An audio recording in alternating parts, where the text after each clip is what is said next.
성경은 저와 여러분 우리의 마음에 참 관심이 많습니다. 성경은 오늘 말씀하시기를 마음에 근심이 있으면 그 마음이 상하면 심령이 또 상한다고 그랬어요. 오늘 본문 잠언 15장 13절에 마음이 즐거우면 얼굴도 빛나고 또 마음이 근심이 있으면 참 심령이 썩는다. 상한다는 건 썩는다는 거죠. 잠언 17장 22절에는 마음의 즐거움은 양약이다. 그러나 마음이 근심을 가지면 뼈가 상한다. 여러분, 상한 마음이 있어요. 마음도 상합니다. 안 보이니까 마음이 없는 것처럼 우리가 살기 일수인데 마음이라는 것이 우리 안에 있고요. 몸도 아프고 몸도 상하는 것처럼 다치는 것처럼 마음도 아프고 마음도 상하고 마음도 다칩니다. 마음이 있어요, 마음이. 근데 이 상한 마음을 해결하지 못하고 고치지 못하고 지속적으로 가지고 있으면 이게 이제 겉으로 질병으로 나타나죠. 질병으로 나타납니다. 예를 들어서 스트레스를 많이 받아서 화가 심하게 일어나서 그 분노를 다스리지 못할 때 이게 핏줄이 터지잖아요. 그래서 반신불수가 될 수도 있다는 것을 우리가 알고 있습니다. 마음이 있어요, 마음. 근데 이 마음도 상하기도 해요. 그런데 이 마음이라는 것이 왜 속담에 그런 말이 있잖아요. 천길 물속은 알아도 한길 사람 마음은 모른다고. 이게 마음이라는 것이 천길 물속보다 더 깊습니다. 이 마음이라는 것이 얼마나 깊으면요, 이 마음속에 우주를 다 담을 수도 있어요. 마음에 이 땅덩어리는 말할 것도 없고 우주보다 마음은 큰 거예요. 우주를 품을 수 있으니까. 그래서 하나님은, 우리 아버지는 우리들의 이 마음에 관심이 많으세요. 마음에. 마치 부모가 자식들 마음을 좀 살피는 것처럼, 얼굴에 수심이 있으면 마음에 근심이 있다는 뜻이니까 제가 마음이 상한 게 있나? 부모는 마음에 관심이 있잖아요, 자녀들의. 하나님도 역시 우리들의 마음에 관심을 많이 갖고 계십니다. 사실 어떻게 생각하면요, 천국이라는 것도 몸으로 가는 것은 아니죠. 아무리 생각해도 이 몸뚱아리 갖고는 천국에 못 들어가요. 이 몸으로는 천국에 못 가요. 천국도 마음으로 가는 곳입니다. 우리 주님은 어떤 분이냐? 천국의 문을 여신 분이죠? 마음의 문을 여신 분이에요. 주님이 뭐라고 하셨습니까? 천국이 여기 있다 저기 있다 하지 마라. 천국이 어디 있다고 그래요? 네 마음에 있느니라. 할렐루야. 우리 주님도 사실은 우리가 어떻게 생겼나, 얼마나 잘 사나, 얼마나 잘 먹고 사나, 얼마나 포동포동한가, 이것도 관심이 있으시겠지만 그것보다는 도대체 저 녀석 마음속에 뭐가 있나, 마음에 관심이 있으세요. 그리고 우리 마음을 알아주시고 우리 마음을 만져주시고. 제가 안식월을 떠나기 전에 십자가 설교를 하면서 우리 주님은 십자가에서 몸과 마음의 모든 상처, 모든 고통을 다 겪으신 분이라고 그랬죠? 운디드 힐러, 상처 입은 치료자. 우리 주님은요, 우리들이 겪는 대개의 경우의 마음의 상처를요 다 겪으신 분이에요. 그래서 웬만큼 우리의 마음을 아셔요. 웬만한 고통을 다 아셔요. 그리고 우리의 마음을 만져주시기 원하십니다. 마음에 관심이 있으세요. 분명히 사람들은 눈에 보이는 몸을 중시하고 마음보다는 몸을 챙기는 일에만 골몰합니다. 아무리 부인해도 이 시대에는 그런 시대인 것 같습니다. 그렇다면 여러분, 이 몸뚱아리라는 건 뭘까요? 이 몸이라는 것은 물질이지요. 물질로 이루어져 있습니다. 그래서 몸의 시대는 한마디로 말하면 물질의 시대입니다. 물질의 시대예요. 몸에 필요한 것은, 이 몸을 유지하려면 밥을 먹어야 되거든요. 몸에 필요한 건 밥입니다. 밥 안 먹고 살 수 있어요, 이 몸이? 그러니까 몸의 시대는 밥의 시대고 밥을 먹기 위해서는 돈이 필요해요. 그래서 몸 중시의 시대는 돈 중시의 시대입니다. 돈이란 거는 욕심껏 벌어야만 내 손에 들어오지. 마음 좋은 사람 다 다 나눠지면서 어떻게 내가 모읍니까? 그러니까 내가 하나라도 받으려면요, 욕심껏 살아야 되니까 욕심의 시대고 욕망의 시대를 우리가 살아가고 있습니다. 몸을 움직이는 것은 밥이고 밥은 욕망이니까 이 욕망의 시대의 특징은 자기애, 입만 열면 자기 자랑, 자기 만족, 그것이 최고의 가치가 된 세상에서 지금 저와 여러분은 부정할 수 없이 살아가고 있습니다.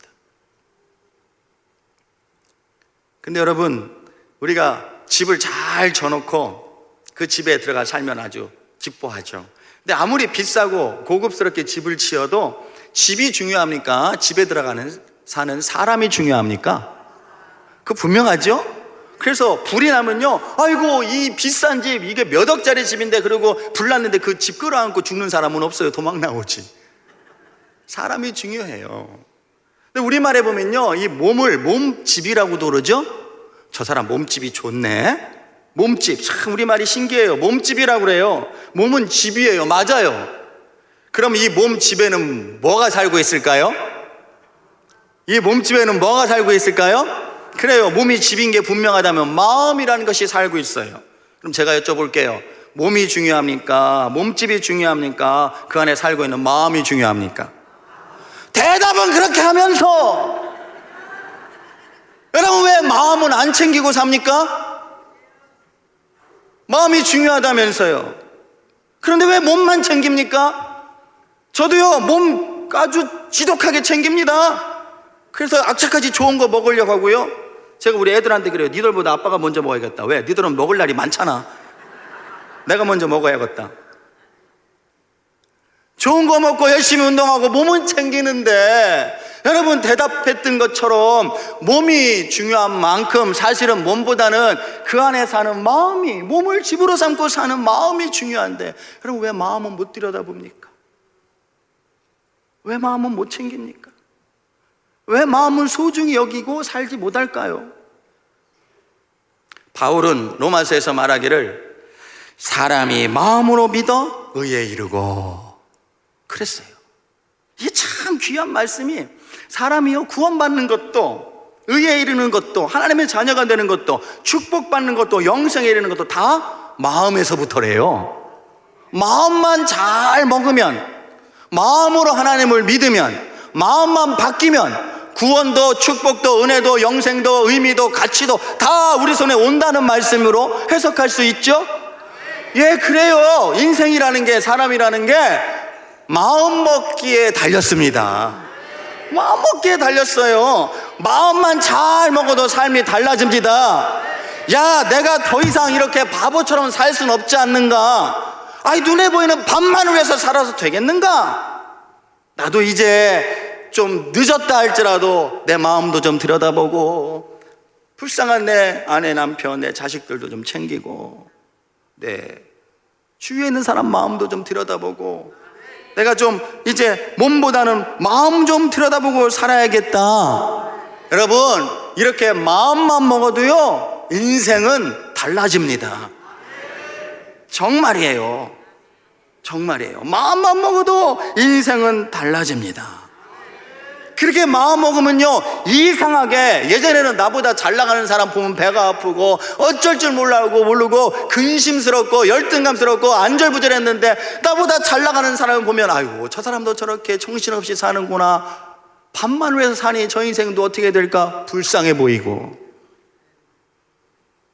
저제는 서점에 가서 책을 봐도 뭐 돈 잘 버는 법 7가지, 부자 아빠 되기, 뭐 이런 책만 눈에 들어왔는데 성경이 눈에 들어오고, 말씀을 한 귀로 듣고 한 귀로 흘렸는데, 아이고 오늘 목사님 왜 이렇게 또 길게 저러고 있나, 나 빨리 가서 돈 벌어야 되는데.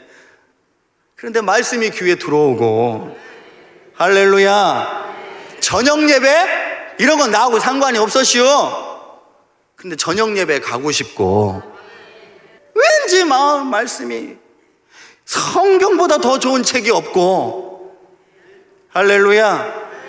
말씀 들으면 이상하게 마음이 후련해지고 기쁘고 달콤하고, 이게요 마음만 먹어도 달라지는 거예요. 마음만 먹어도. 내가 더 이상은 밥만 위해서 살면 안 되지 않는가? 한 번 태어난 인생, 밥을 위해서 살다가 가면 이게 얼마나 무의미한가. 나도 좀 마음 좀 들여다보고 살아야겠다. 마음만 먹어도 인생은 달라진다, 안 달라진다? 할렐루야. 관심의 대상이 바깥의 정보에 있었는데, 돈 버는 일에 있었는데, 내 마음으로 달라지고 방향 전환. 할렐루야. 내가 아무리 생각해도 돈으로 사는 줄 알았는데, 밥을 위해서 살았으니까 밥이면 다인 줄 알았는데, 인생이란 것이 하나님의 은혜로 사는 거구나. 은혜로 사는 거구나. 할렐루야. 진짜 인생이 은혜로 사는 거예요. 아멘입니까? 신앙이란 게 생각해보면 별거 아닙니다. 이거 하나 알고 사는 거예요. 내 힘으로 사는 줄 알았는데, 돈으로 사는 것이 인생인 줄 알았는데, 하나님의 은혜로 사는 거구나. 은혜로 사는 거구나. 신앙으로 산다는 게 뭡니까? 하나님의 자녀로 산다는 게 뭐예요? 아버지는 우리의 마음에 관심이 많은데 나는 마음에 관심 갖지 못하고 마음도 챙기지 못하고 살았는데, 내가 하나님의 은혜를 입고 보니 신앙으로 산다는 건 별거 아니구나. 놓쳐버린, 살다가 경쟁 속에서 놓아버린 흐트러진 마음을 찾고 사는 게 신앙생활이구나. 할렐루야. 잠언 4장에 우리가 잘 아는 이런 말씀이 있죠. 모든 지킬 만한 것 중에 더욱 네 마음을 지켜라.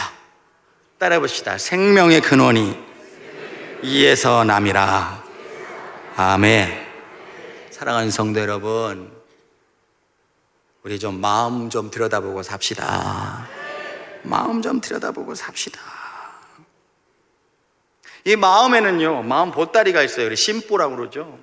마음 보따리에는 원래 하나님께서 우리에게 창조해서 넣어주신 마음이 있어요. 그걸 본심이라고도 하고 양심이라고도 해요. 이 본심, 양심, 하나님 우리에게 넣어주신 마음 보따리에 가득 차 있는 것이 왠지 모르게 이 몸 챙기는 시대에 밥만을 위해서 살다 보니까 욕심이라는 놈이 들어와서 본심은 다 없어져 버리고 욕심이 내 마음에 가득해서, 원래 내 마음속에 욕심이 있는 줄 알아. 우리가 욕심이 있는 줄 알아. 여러분, 그런데 결코 욕심이 가득한 마음속에는 생명의 근원이 없습니다. 거기에는 만족이 없습니다. 제가 예언합니다. 욕심이 가득한 심보 속에 기쁨 없습니다. 의미 없습니다. 감사 없습니다. 하나님이 우리에게 주신 선한 마음을 찾아야 돼요.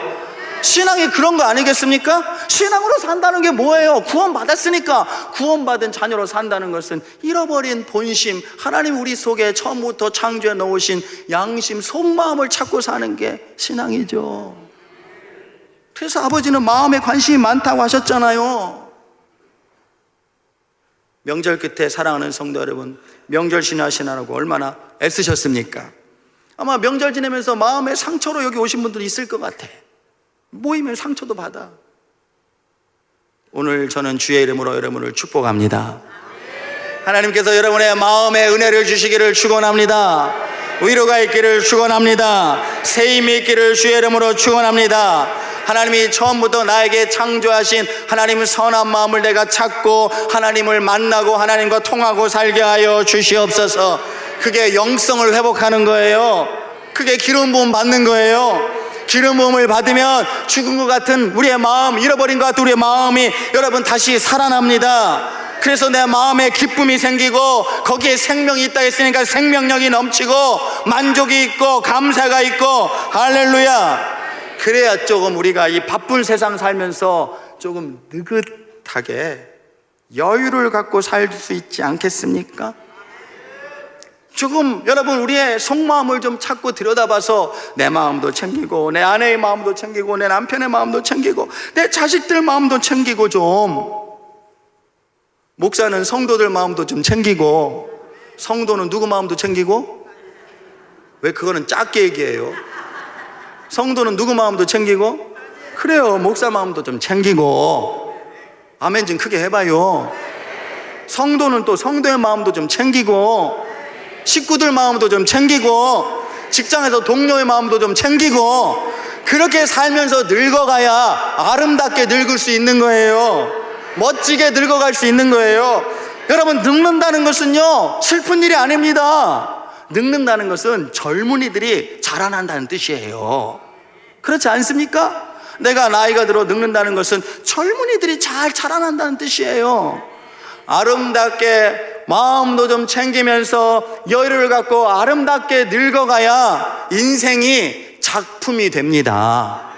뭐가 된다고요? 작품이 돼요. 작품이 돼야 찾아오는 사람이 있지, 보러 오는 사람이 있지. 작품을 걸어놔봐요. 여기다 모나리자 걸어놔봐. 우리 교회 몇 터질거려? 그거 쳐다보러 오는 사람들. 작품을 찾아보러 사람들이 간다고요.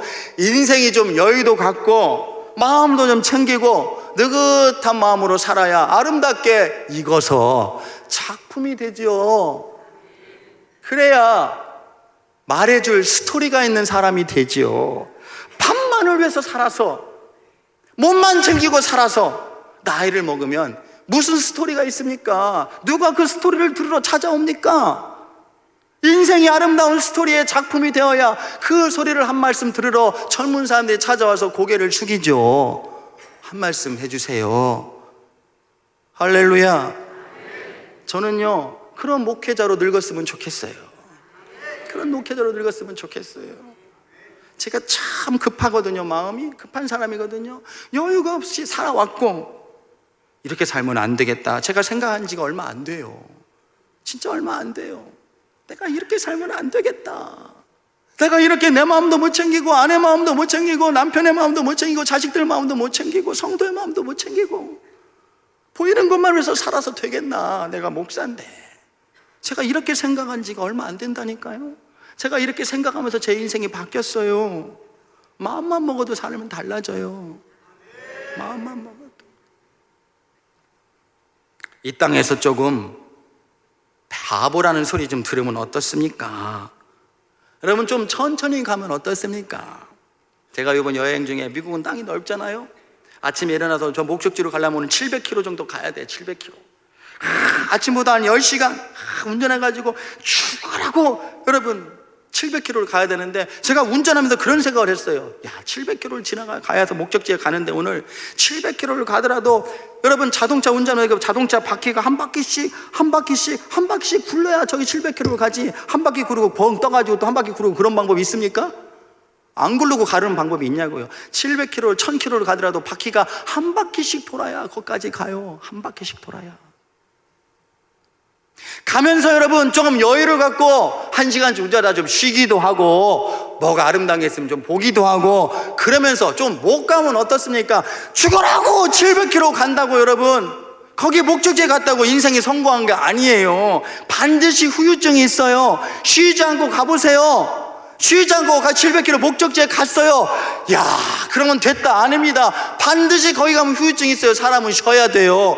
후유증이 있다고 넘어진단 말이에요. 쓰러진단 말이에요. 그런데 조금 여유를 가지고 천천히 쉬면서 가면요 목적지에 좀 늦게 갔더라도 다다랐을 때 다음 것을 바라볼 수 있어요. 힘이 있으니까, 여유가 있으니까. 그런데 앞만 보고 가서 목적지에 다다르면 그게 성공인 줄 알았는데 그 다음에는 쓰러져요. 그 다음에는 쓰러져. 결국은 쌤쌤이에요. 결국은 쌤쌤. 죽어라 하고 가도요 결국은 죽고요, 천천히 가도 결국은 죽어요. 죽는 건 똑같아요. 다음을 생각해야죠. 그렇지 않습니까? 제가 이번에 미국 가서 클레어먼트에서 공부하는 어떤 목사님 만나서 대화를 했어요. 저도 아주사라는 학교가 클레어먼트 신학교 옆에 있었거든요. 우리 아주사 제가 졸업한 학교는 아주 아카데믹한 학교는 아니에요. 프랙티컬 학교예요. 목회 실습에 중요한 학교인데 이 클레어먼트라는 학교는요 미국에서 유명한 아카데믹한 학교예요. 공부 많이 해야 하고 열심히 해야 그래야 PhD 학위를 받을 수 있어요. 그런데 제가 거기서 공부할 때 클레어먼트에서 공부하는 여러분 우리 한국 목사님들 만나면요 무슨 소리를 듣냐면 공부하다가 암 걸려서 죽은 사람이 제법 있어요. 스트레스 받고 재정적으로 넉넉하지 않고 어려운 공부하다가 이게 스트레스 받아서 죽는 거예요. 한국 사람들은 뭐가 문제냐면 오직 학위하는 것만 관심이 있어. 학위하는 것만. 학위를 딴 다음에 뭘 해야 될지는 생각지도 않아. 그건 생각지도 않아. 중요한 건 당장 내가 학위를 받는 게 중요해. 학위 받으려고 하다가 죽으면 뭐합니까? 죽으면 뭐하냐고요. 그래서 그 목사님은 그랬어요. 이제 학위했으니까 여유를 가지고 한 스텝 늦춰서 다음을 생각하며 기도하라고. 여러분, 목회도 마찬가지예요. 제가 아무리 여기서 날고 켜도 내 위에 또 잘 나가는 놈이 있어요, 없어요? 여러분도 놈이라면 어떻게요? 목사님일 텐데. 있어요. 내가 잘난 줄 알아도 나보다 더 잘난 사람이 있어요, 없어요? 있어요. 어떻게 할 거예요? 어떻게 할 거예요? 어떻게 할 거예요? 이 무한 경쟁을 어떻게 할 거예요? 목회도 여러분 얼마나 여러분 스트레스 받는 경쟁인 줄 아십니까? 우리 대전 지역만 해도 얼마나 교회가 많고요. 우리 교회 같은 교회가 얼마나 많아요? 이게 치열한 경쟁이에요. 나보다 잘난 목사님이 나는 없는 줄 알았는데 있더라고요. 어떻게 할 거예요? 사랑하는 성도 여러분, 좀 마음도 들여다보고 삽시다. 사랑하는 성도 여러분, 분명히 예수님은 몸보다는 우리의 마음을 위해서 오신 분입니다. 그래서 우리 감리교회 창시자이신 웨슬레 목사님은 기독교는 마음의 종교라 그랬어요. The religion of heart. 마음의 종교 맞습니다. 우리가 신앙생활하는 이유도요, 몸을 위해서가 아니에요. 사실은 이 몸도 하나님이 축복하시고 건강하셔야겠지만 마음을 위해서 신앙생활하는 거예요. 여러분 가까운 사람 마음을 좀 챙기면서 살 수 있기를 주의 이름으로 축원합니다. 그래서 저는 몸보다는 마음을 챙기고 살면서 이 땅에서도 행복하고 평안의 복을 받고 하늘나라에서도 주인공 되기를 주의 이름으로 축원합니다. 여러분, 지금 여러분의 마음 보따리에는 뭐가 들어있습니까? 한번 들여다보십시오. 시간을 내서 조용한 시간을 가지고 도대체 나는 내 마음속에 뭐가 있나? 나는 무엇을 위해서 사나? 나는 밥을 위해서 사나? 아니면 마음을 보고 사나? 내 마음 안에 있는 것이 곧 납니다. 내 속에 욕심이 있으면 그 욕심이 나고요, 내 마음에 은혜가 있으면 은혜가 나고요, 내 마음에 기쁨이 있으면 그 기쁨이 나고요, 내 마음에 미움이 있으면 그 미움이 나예요. 사람은 그 마음에 있는 것을 위해서 살기 때문에 결국은 그것의 열매를 거두게 되어 있습니다. 사랑하는 성도 여러분, 마음도 챙기고 삽시다. 한번 저를 따라해 봅시다. 주여, 내 마음을 들여다볼 수 있는 눈을 주시옵소서. 아멘. 한번 크게 해봐요. 주여, 내가 살면서 내 주위에 있는 내 가까운 사람들의 마음도 좀 챙기고 살게 하옵소서. 아멘. 아멘. 그래서 여러분 몸도 축복되고 여러분 마음도 풍성한 은혜의 종들이 다 되시기를 주의 이름으로 축원합니다.